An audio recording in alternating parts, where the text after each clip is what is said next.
कहीं नहीं यहीं बनेगा। ऐसा देश बनाना चाहते हैं, इसके लिए वो पैसा लाना है और उसके लिए ये अभियान चलाना है। तो आप बोलेंगे हम क्या करें इसमें? आप मदद करो हमारी। आप बोलेंगे हम क्या मदद कर सकते हैं?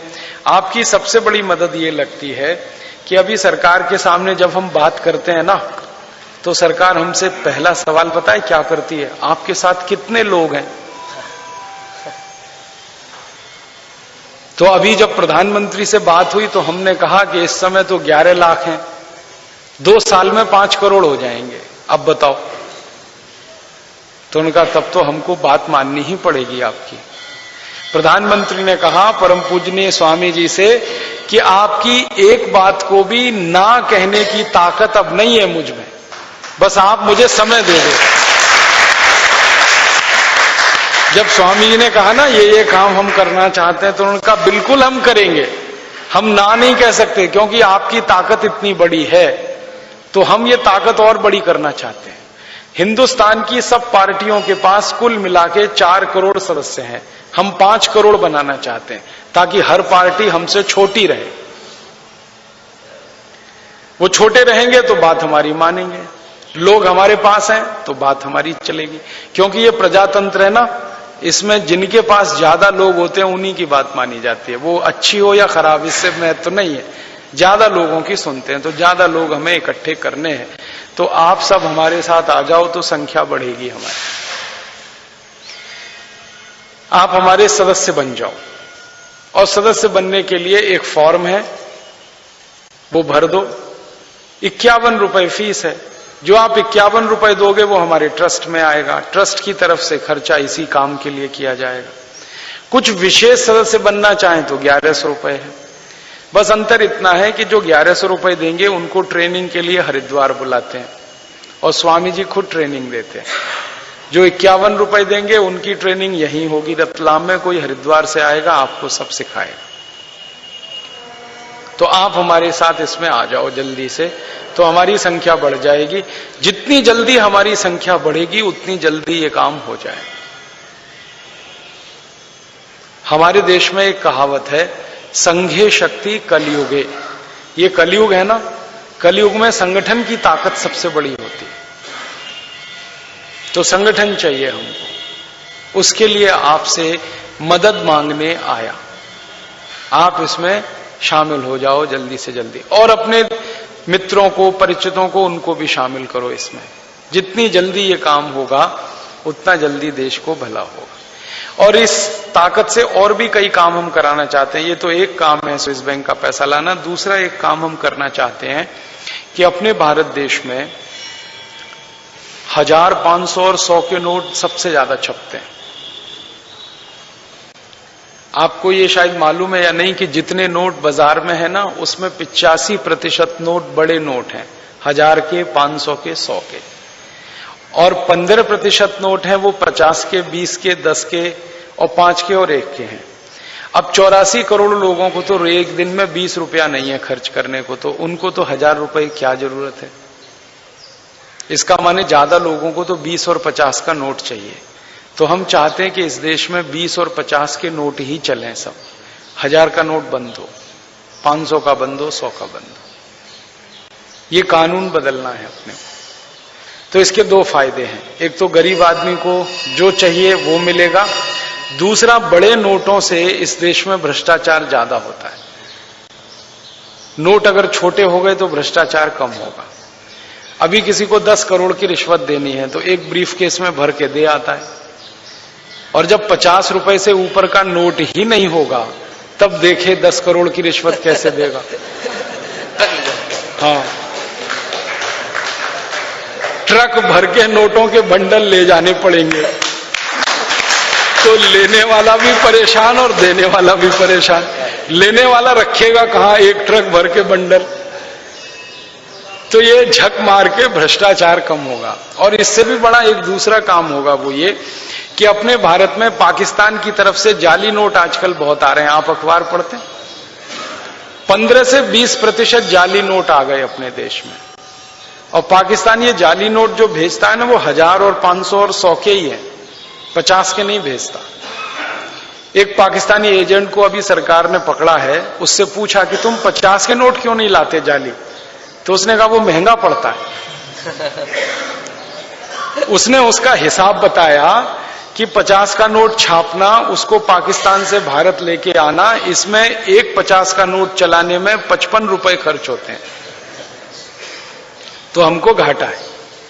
और 20 का नोट चलाने में 25 खर्च होते हैं, 10 का चलाने में 15 खर्च होते हैं। वो कहता है 1000 का हम इसलिए लाते हैं कि ये सस्ता पड़ता है, 500 का भी सस्ता पड़ता है, 100 का। तो आप 1000, 500, 100 के नोट ही खत्म कर दो तो जाली नोट की समस्या हल हो जाएगी और लोगों की जरूरत के नोट ज्यादा हो जाएंगे। और फिर इससे एक फायदा और होगा कि जब नोट छोटे होंगे ना, तो लोग ज्यादा से ज्यादा व्यवहार बैंकों के माध्यम से करेंगे, कैश का ट्रांजैक्शन कम हो जाएगा। चेक से होगा या ड्राफ्ट से होगा, तो चेक और ड्राफ्ट का ट्रांजैक्शन अगर बढ़ता है तो ईमानदारी बढ़ेगी, बैंकों का व्यवसाय बढ़ेगा, लोगों का रोजगार बढ़ेगा, ज्यादा बैंक खोलने पड़ेंगे, लोगों को बचत करने की आदत पड़ेगी, खाते बैंकों में जाएंगे। ये सब एक अच्छा काम इस देश में होता जाए। एक और काम हम करना चाहते हैं, वो ये कि भारत की जो इस समय कानून व्यवस्था है, इसके कानून सब अंग्रेजों के जमाने के हैं। एक आईपीसी है, इंडियन पिनल कोड, एक सीआरपीसी, क्रिमिनल प्रोसीजर कोड, एक सीपीसी, सिविल प्रोसीजर कोड, ये सब अंग्रेजों के जमाने के कानून हैं। ये हटाना है हमको, क्योंकि इस कानून से न्याय नहीं मिलता किसी को। कानून ही ऐसे हैं, न्याय दे ही नहीं सकते वो। आईपीसी, सीआरपीसी, सीपीसी के बारे में एक पूर्व मुख्य न्यायाधीश से मेरी बात हुई तो उन्होंने क्या कहा, मैंने उनको पूछा कि कोर्ट में कितने मुकदमे चल रहे हैं, तो उन्होंने कहा 3.5 करोड़। मैंने कहा इनका फैसला कब आएगा, तो उन्होंने कहा 300 साल में। मैं पूछा क्यों, तो उन्होंने कहा कानून ऐसा है, आईपीसी, सीआरपीसी, सीपीसी, जल्दी फैसला आ ही नहीं सकता। अब 300 साल में फैसला आए तो वादी भी मर जाएगा, प्रतिवादी भी मर जाएगा, फैसला किसको करोगे आप? 300 साल कौन जिंदा रहेगा? इसका माने कानून ऐसा होना चाहिए जिसमें फैसला जल्दी से जल्दी, क्योंकि अंग्रेजी उनकी भाषा नहीं है। फेल हो गए तो क्या बात है इसमें। मैं आपको एक पुरानी घटना सुनाता हूं। भारत के एक प्रधानमंत्री थे, पंडित लाल बहादुर शास्त्री जी। उनका बड़ा बेटा हर समय अंग्रेजी में फेल होता था। अब प्रधानमंत्री का बेटा अंग्रेजी में फेल हो सकता है, तो किसान का बेटा फेल हो जाए तो कौन सी बात। शास्त्री जी को उसकी कोई चिंता नहीं थी। वो तो कहा करते थे कि ये हिंदी में फेल हुआ तब इसकी मैं मरम्मत करूंगा, अंग्रेजी में फेल हो जाए तो क्या फर्क पड़ता, हो गया। तो ये हमें सबको समझना है। और मोटी सी बात है कि जब इंग्लैंड का कोई आदमी अपने बच्चे को हिंदी में नहीं सिखा रहा, पढ़ा रहा, तो आप क्यों सिखा पढ़ा रहे? सारे विषय हम हिंदी करना चाहते हैं ताकि आसान हो जाए, और शिक्षा में जैसे ही मातृभाषा आएगी बोझा कम हो जाएगा। तो ऐसे ऐसे कुछ कुल मिलाकर 64 काम हम करना चाहते हैं। मैंने 8-10 आपको बता दिए, समय की कमी है इसलिए ज्यादा नहीं बताता, आगे कभी आऊंगा तो फिर बताऊंगा। ये सब काम करने के लिए संगठन चाहिए, संगठन के लिए आपका सहयोग चाहिए, और आपका सहयोग मिलेगा ऐसी मुझे पूरी आशा है। आप अगर इस संगठन में शामिल होते हैं, संख्या बढ़ती है, ताकत हमारी खड़ी होती है, सरकार के सामने हम ये सब दबाव के साथ अपनी बातों को रख सकते हैं। इसके लिए आपका सहयोग, तो आप आज से ही तय करिए, जल्दी से जल्दी इस संगठन के सदस्य हो जाइए, दूसरों को बनाने के लिए प्रयास करिए। और एक छोटी सी आखिरी बात, स्वामी जी कहते हैं कि इस संगठन का जो सदस्य बनेगा उसको 3 बातें माननी पड़ेंगी, नहीं मानेगा तो सदस्य नहीं रह सकता। पहली बात ये माननी पड़ेगी कि अपनी जिंदगी में जितने भी सामानों का हम इस्तेमाल करें वो स्वदेशी होने चाहिए। इस संगठन की शर्त है ये। हर संगठन की शर्त होती है ना कि आप हमारे यहां आओगे तो ये मानना पड़ेगा। तो हमारे संगठन में पहली बात ये माननी पड़ेगी कि विदेशी चीज नहीं खरीद सकते, तो अपने घर से आपको विदेशी चीज हटानी है और स्वदेशी ही लाना है। तो आप पूछेंगे हमें तो पता ही नहीं है विदेशी चीज क्या है, स्वदेशी चीज क्या है। उसके लिए हमने एक सूची बनाई है और एक पुस्तक है जीवन दर्शन, वो पुस्तक यहां मिलती है। ये इसकी आप देख लो, ये पुस्तक है, स्वामी जी का फोटो बना। इसको खोलना तो पीछे के पन्ने पर 115 नंबर का पेज है, ये पेज है। इसमें पूरी लिस्ट है। एक तरफ लिखा है स्वदेशी सामान, एक तरफ लिखा है विदेशी सामान। विदेशी लाना नहीं है, सिर्फ स्वदेशी लाना। ये पुस्तक से मिल जाएगा। आप चाहें तो इसकी फोटोकॉपी करा सकते हैं, देशी विदेशी सामान की, रसोई घर में चिपका के रख सकते हैं, और हर बार बाजार जाएं तो इसको देख के सामान खरीदें। ये पहली शर्त है। दूसरी शर्त क्या है? इस संगठन में जो भी व्यक्ति आएगा वो व्यक्तिगत जिंदगी में हिंदू, मुसलमान, सिख, ईसाई कुछ भी हो सकता है, सार्वजनिक जीवन में उसको भारतीय होना पड़ेगा। तो सार्वजनिक जीवन में हिंदू, मुसलमान, सिख, ईसाई नहीं हो सकता। सबके लिए ये दरवाजा खुला है इस संगठन का। कोई भी व्यक्ति आए, अगर हिंदू मुसलमान है तो घर में छोड़ के आए, हमारे यहां आएगा तो वो सिर्फ भारतीय है और भारतीय है। तो व्यक्तिगत जीवन में आप हिंदू, मुसलमान, सिख, ईसाई, जैन, पारसी कुछ भी हो सकते हैं। आप देश के लिए जब काम करने आ रहे हैं तो आप सब एक हैं, भारतीय हैं। ये दूसरी शर्त। और तीसरी शर्त है कि जो भी व्यक्ति इस संगठन में आएगा वो व्यसन नहीं कर सकता, दारू नहीं पी सकता, मांस नहीं खा सकता, अंडा नहीं खा सकता, नहीं तो कोई मतलब नहीं है इस पूरे आंदोलन का। तो व्यसन छोड़ेगा, मांस, मछली, अंडा, दारू, शराब, बीड़ी, सिगरेट, गुटखा, मावा, सब, तब वो इस संगठन का सदस्य बनेगा।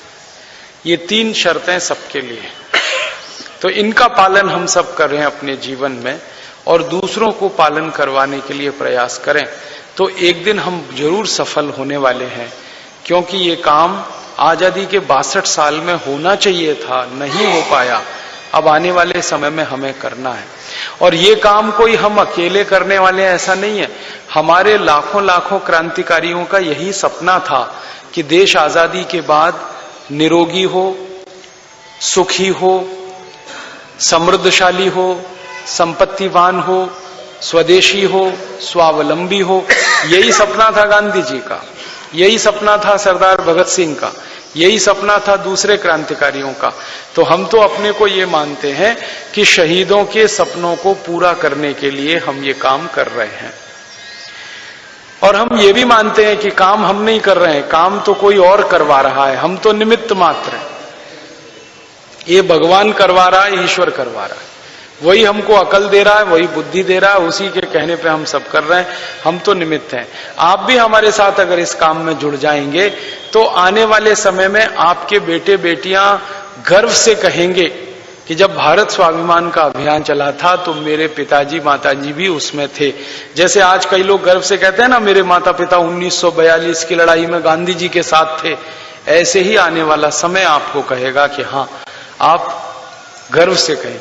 और जो नहीं शामिल होंगे, काम तो ये होने वाला है। देखो मैं आपको बता दूं, आप शामिल हो जाओ तो जल्दी होगा, नहीं होगे तो थोड़ा देर में होगा। होना तो इसको है, तो आप शामिल हो जाएं तो वही अच्छा। नहीं होंगे तो फिर आपके ही बच्चे आपको गाली देंगे कि तुम क्या कर रहे थे जब ये भारत स्वाभिमान का अभियान चल रहा था।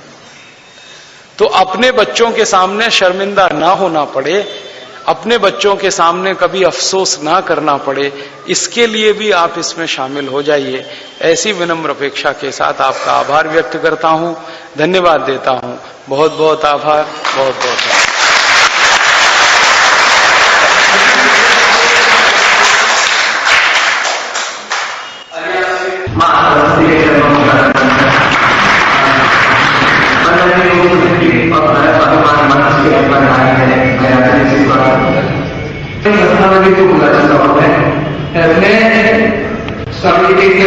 मोमेंट से बहुत प्रभावित उसे काम और मैं जानने को आशा देता हूँ कि मेरी संस्था वहाँ से पूरे देश में पढ़ रहे हैं। अगर आप चाहते